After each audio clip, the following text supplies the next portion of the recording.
Xin chào tất cả các bạn. Chặng tiếp theo của cuộc hành trình trên miền Bắc Cameroon đưa mình đến thị trấn Garoua.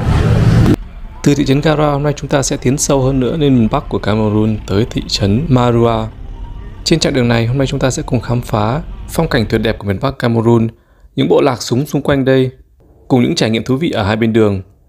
Và trước khi bắt đầu khám phá những điều thú vị ở đây thì được trước hết phải đi ăn sáng đã.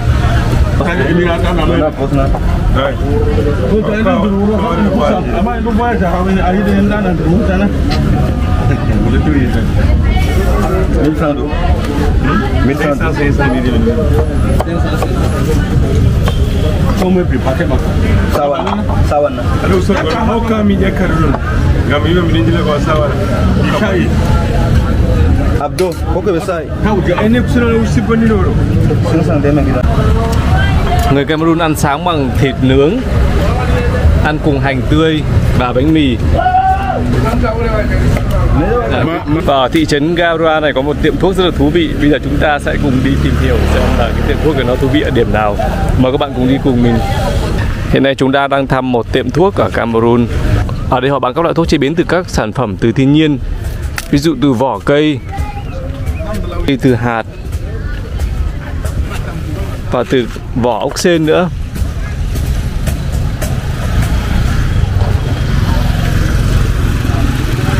Các loại sản phẩm này họ sẽ nghiền ra, ngâm với nước để được một cái loại chất lỏng như thế này. Sau đó thì sẽ uống và sẽ chữa được rất nhiều bệnh. Một số loại động vật cũng được dùng để làm thuốc, ví dụ như đây là con nhím, sừng linh dương, ốc sên, da và một số loại động vật khác nữa. Và theo lời các thầy lang ở đây thì các loại thuốc này có thể chữa được bách bệnh, bất kỳ một bệnh nào dù lớn nhỏ cũng thể chữa được, thậm chí cả corona nữa. Bonjour. Khi bị bệnh nào đó, kể cả bệnh về mặt tâm lý lẫn bệnh về thể chất, thì điểm đầu tiên người dân Cameroon tới là cái hiệu thuốc này.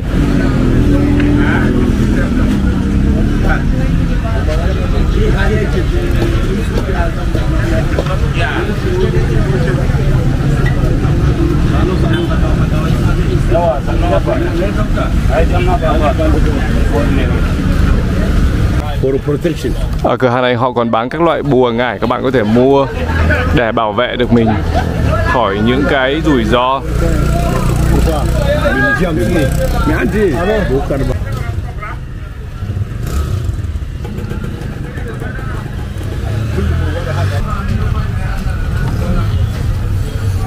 Đây là cảnh một thầy lang đang hành nghề.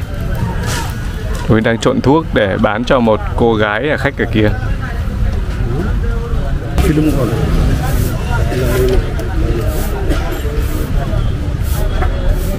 Voilà. Mita. Tulis oke. Nabani. Leki kam taro ka guna semita. Na kalum na wala.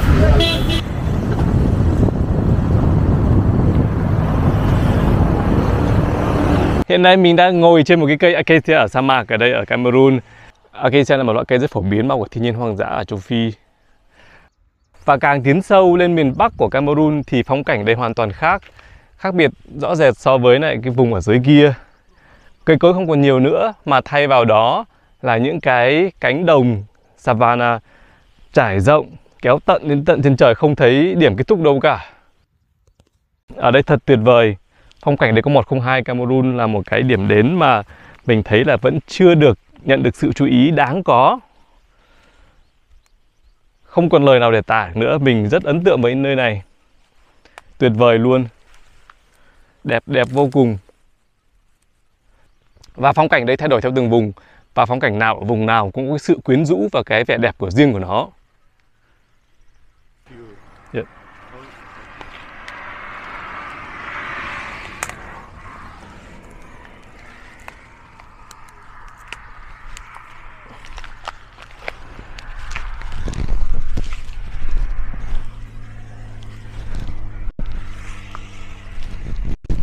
Wow. Chào mừng các bạn tới với Cameroon. Đất nước quá nhiều điều thú vị.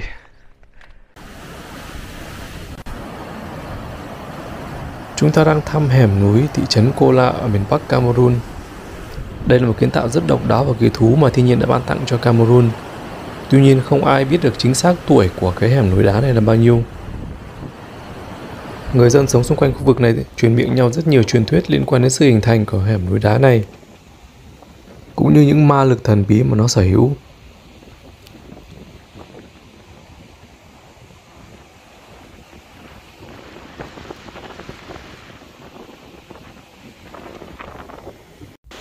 Mùa mưa, nước ở hai bên hẻm đá này chảy xiết cho các bạn thấy. Tuy nhiên vào mùa khô thì dòng chảy này lại biến thành con đường đi rất thuận lợi cho những người sống xung quanh đây.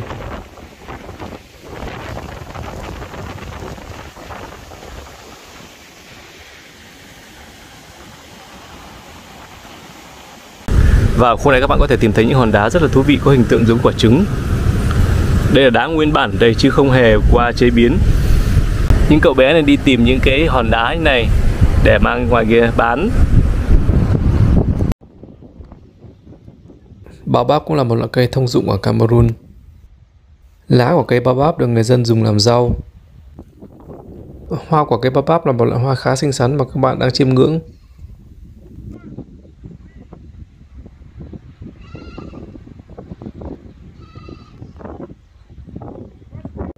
Baobab là một loại cây có thể sống được vài trăm năm. Cây Baobab này đứng lẻ loi cạnh một ngôi làng nhỏ. Và không ai biết chính xác cụ thể tuổi của nó là bao nhiêu. Quả Baobab khá to, vỏ dày. Và khi chín được người dân dùng làm nước uống. Dân cư ở vùng nông thôn Cameroon có vẻ như khá thưa thớt. Nhiều khi bạn phải đi vài cây số mới gặp được một ngôi làng nhỏ. Xung quanh toàn là thiên nhiên hoang dã, rất đẹp và hùng vĩ, cùng những ngôi nhà có kiểu xây dựng rất độc đáo và đặc trưng cho Cameroon.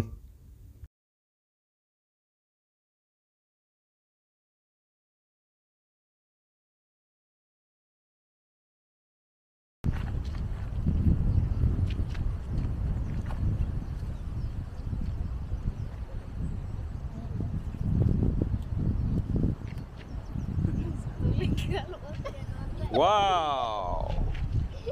Wow! Good! Yeah! My God! Beautiful! Thiên nhiên ưu đãi cho Cameroon rất nhiều loại tài nguyên. Và đây là một trong những thứ đó. Đây là đá marble màu trắng. Người dân ở đây người ta khai thác từ núi về. Họ lấy từng tảng này về một và tự đập. Và sau đó thì là bán cho khách. Và theo mình được biết thì đây là những loại đá khá là đắt tiền.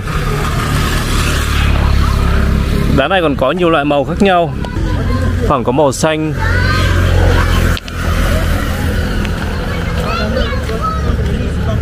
và màu vàng nữa.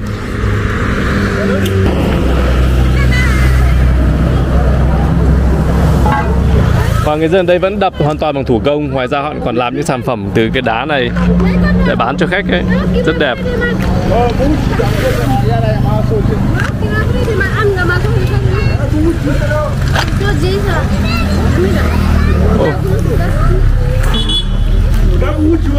Đây có đàn lợn con rất đáng yêu. Giá một cái bao đá này chỉ là 1.000 franc. Ở Cameroon như các bạn biết thì là có vô số những bộ tộc khác nhau sống ở đây, đặc biệt ở trên miền Bắc. Và trên đoạn đường từ Garoua đến Maroua, bọn mình gặp rất nhiều những bộ tộc sống dọc đường. Và bây giờ chúng ta sẽ vào thăm một trong những bộ tộc đó. Và các bạn hãy chiêm ngưỡng cái nơi ở của bộ lạc này.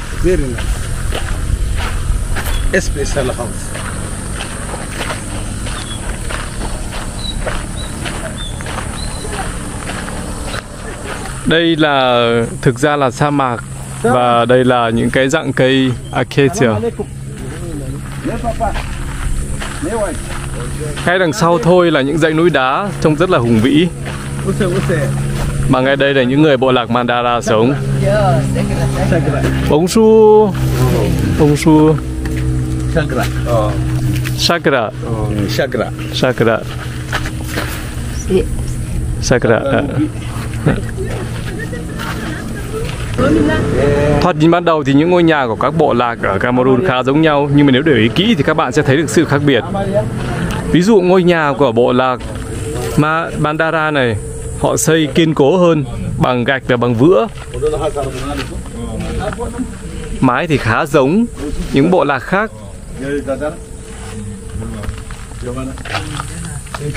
Nội thất bên trong cũng rất là bình thường và giản dị như những người dân khác thôi. Đây là ngôi bếp và những đồ dùng.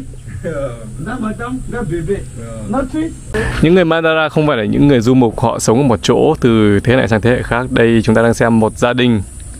Đây là chồng và cô vợ. Họ còn rất là trẻ, một con nhỏ. Tu as quel âge? Các bạn có tin là cô này 30 tuổi không? Trông rất là trẻ. Khi mình hỏi thì họ bảo là bí quyết của họ là sống ở trong rừng, sống ở giữa núi rừng, do vậy mà có được cái sự trẻ trung này. The husband teach you too. You go. Trong cái điều kiện sống này thì mình cũng muốn sống ở đây chứ không phải nói là những người bộ lạc này. Tuyệt vời.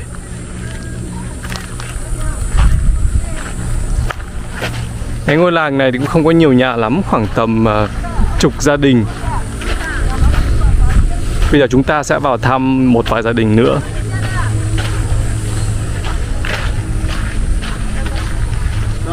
Tara.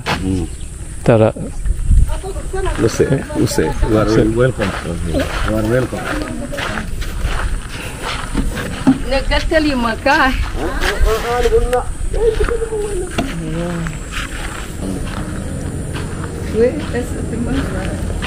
C'est ta maison?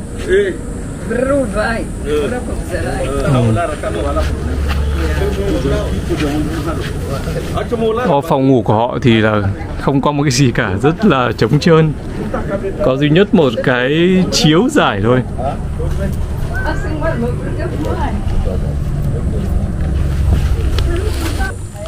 Còn bên cạnh này là chuồng nuôi động vật và chủ yếu là dê. Đây, trong này có mấy chú dê.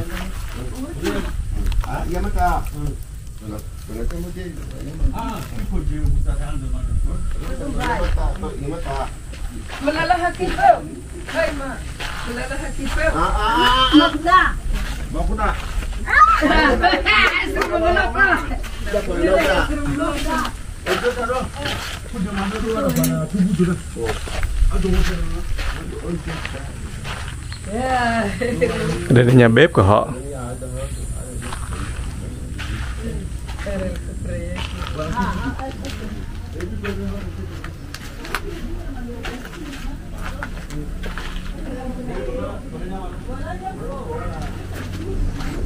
Ở Cameroon có rất nhiều thạch thùng có nhiều loại khác nhau.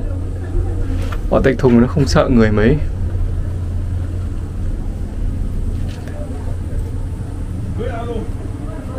Trong này có những cái hũ họ chôn xuống. Hũ này hũ nước. Nước để dự trữ, để dùng dần. Họ chôn xuống mặt đất như thế này.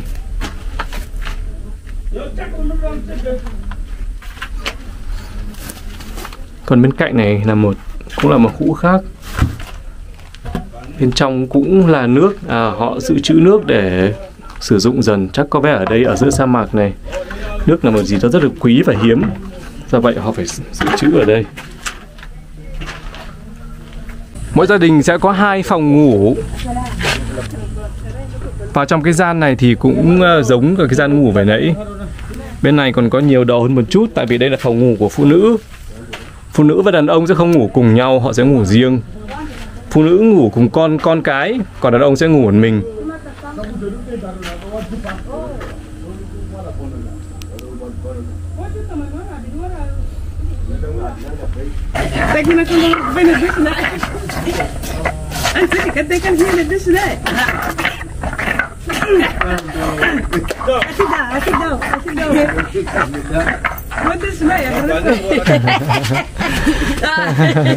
Các bạn có thấy là họ rất vui tính. Cô này có vừa biểu diễn cho mình cái động tác mài các hạt ngũ cốc của người dân tộc, của người của bộ lạc Mandara.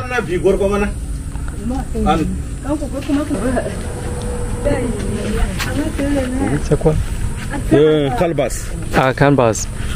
And put the millet in there and to put in the land Ah, for the okay. semans. Put it fine. Ah, okay. Usubanu le ya sapro. I know. Usubanu.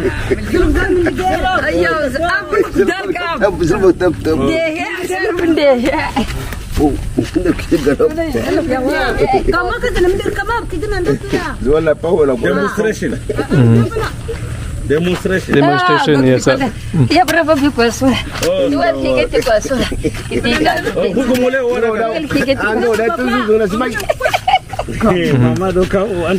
Họ rất là hiếu khách và bây giờ họ sẽ mô tả cái công việc đồng áng của họ cho mọi người có thể dễ hiểu hơn. Cái cây dài dài là cái cây gọi là cây kabash, ruột rỗng. Họ dùng cái cây này để cho cái hạt millet là hạt một loại dạng kê vào đây để gieo xuống ruộng như thế này.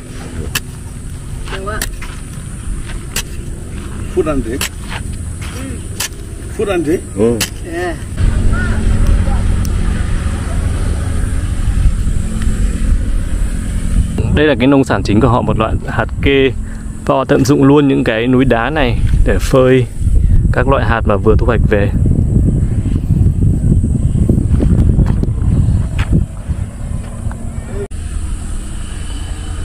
Các bạn thấy sao về những phong cảnh như này? Mình thì không còn từ nào để tả nữa, tại vì nó quá tuyệt vời, quá đẹp. Thôi thì cứ để các bạn thưởng thức phong cảnh này đi, không cần phải nói nhiều nữa. Cậu bé dẫn đường người bộ lạc Mandara này bây giờ sẽ đưa mình lên tận đỉnh núi để thưởng thức cái phong cảnh ở đây. Cậu bé dẫn đường thì trèo núi cứ thoăn thoắt rất là nhanh chóng, trong khi người khách thì phải vất vả mới trèo lên ngọn núi này.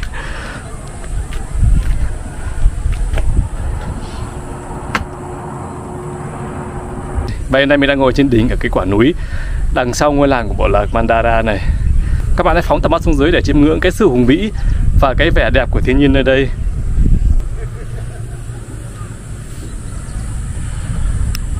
Phía dưới là sa mạc tít tắp, không có điểm dừng ở đâu cả với những dạng cây acacia. Còn ngôi làng của họ tí hon nằm ở dưới kia. Thật hùng vĩ và tuyệt vời. Mình bây giờ không còn từ nào để tả nữa. Thật tuyệt diệu.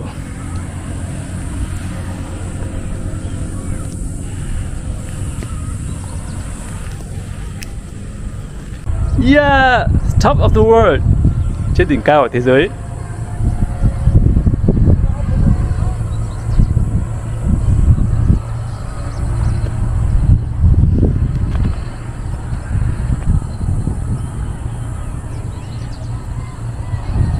Và để thỏa mãn cái sự nghịch ngợm và cái trí khám phá thì mình sẽ phải lần mò hết tất cả mọi cái.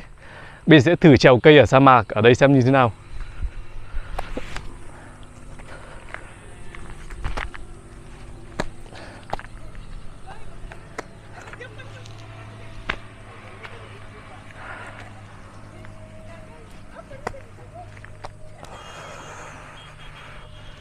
Whoa, whoa, whoa, whoa, oh, yeah,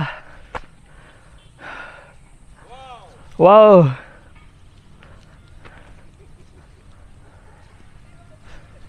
Xin chào tất cả các bạn từ sa mạc trên miền cực Bắc của Cameroon, một nơi rất xa xôi, rất xa Việt Nam. Và hiện nay mình đang có the best time of my life. Cô phải cẩn thận một chút, không thì ngã xuống đây thì cũng hơi mệt đấy.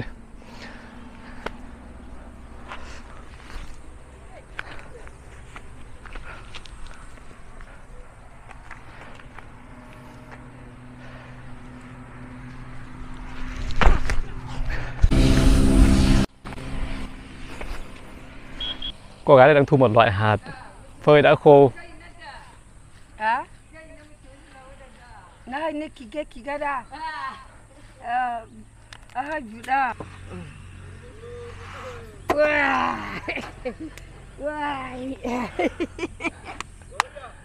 Các bạn có hiểu động tác cô gái này muốn mô tả như nào không? Có nghĩa là cái hạt kê này họ sẽ lăn ra, sẽ làm rượu uống để say, để quên đời. Nói là quên đời thôi nhưng mà cuộc sống ở đây của họ rất là thảnh thơi, rất là thư thái. Có vẻ như họ không có nỗi lo nào. Các bạn có thể nhận thấy cái nụ cười của cô gái này. Lúc nào cũng vui vẻ, lúc nào cũng cười. Và không có một sự lo lắng nào hết trên khuôn mặt cả. Một cuộc sống như vậy cũng rất đáng sống đúng không ạ? Nhàn nhã, không phải bận tâm bất kỳ một cái gì hết. Trong các video trước mình đã giới thiệu là những bộ lạc ở Cameroon họ dùng cái loại kê này để làm rượu. Mặt trời đang lặn, trời chuẩn bị tối và bây giờ bọn mình cũng đã tới thị trấn Marua. Tuy nhiên người dẫn của mình cũng nhận được một cuộc gọi từ người hàng xóm rằng ngày hôm nay sẽ diễn ra một buổi biểu diễn của thiên nhiên rất là lý thú. Và buổi biểu diễn này chỉ có khoảng tầm 3-4 lần trong năm thôi, không phải lúc nào cũng có. Do vậy mà đây là một điều không thể bỏ qua. Đây là một ngày rất là may mắn đối với mình. Và bây giờ mình sẽ vào khách sạn, sau khi check in xong thì sẽ tới nhà hàng xóm của anh hướng dẫn để xem cái vở kịch đó của thiên nhiên diễn. Và bật mí với các bạn rằng là mưa là nguyên nhân diễn ra vở kịch này. Đây là những hình ảnh đầu tiên về thị trấn Marua, là thị trấn nằm trên cực bắc của Cameroon.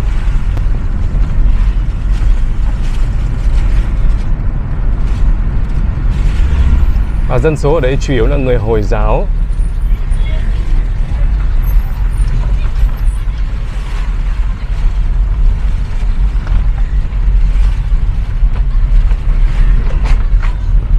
Đường phố ở đây có vẻ như là khá là bụi bặm.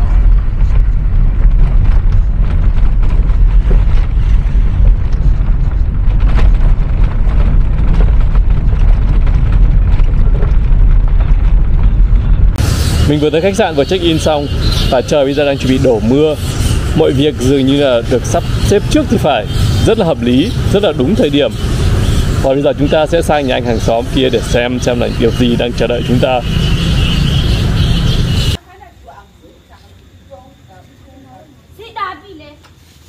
Mỗi năm vào đầu mùa mưa, một cảnh tượng về thiên nhiên hết sức đặc biệt diễn ra ở Cameroon. Đó là cảnh tượng người dân bắt mối khi trời chuẩn bị mưa. Khi người dân phát hiện ra những dấu hiệu đầu tiên của việc mối sắp bay ra khỏi tổ, ví dụ như tổ mối bị hỏng hoặc là những chu mối đầu tiên đã bay ra khỏi tổ, thì người dân chuẩn bị thu hoạch mối bằng chiến thuật, bật đèn cho sáng để thu hút mối bay vào. Khi đến thời điểm hàng trăm ngàn chú mối bay vào nơi có ánh sáng, và nhân cơ hội này người dân thỏa sức bắt mối về để rang ăn. Xung quanh khu vực này có rất nhiều thiên nhiên hoang dã với vô số các tổ mối. Do vậy những cảnh như này được người dân gọi là vở kịch của thiên nhiên. Và những vở kịch như này chỉ diễn ra vài lần trong năm. Không chỉ có người dân mới có cơ hội bắt mối đầy chậu đầy xô để mang về nấu, mà cả động vật cũng no nê trong buổi tiệc này.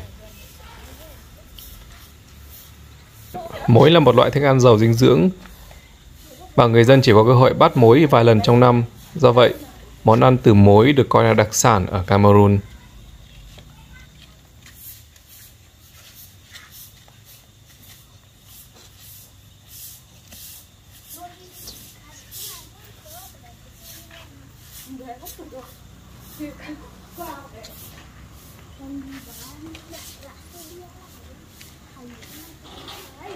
Và một chặng đường với rất nhiều sự kiện và những trải nghiệm lý thú cũng kết thúc tại đây.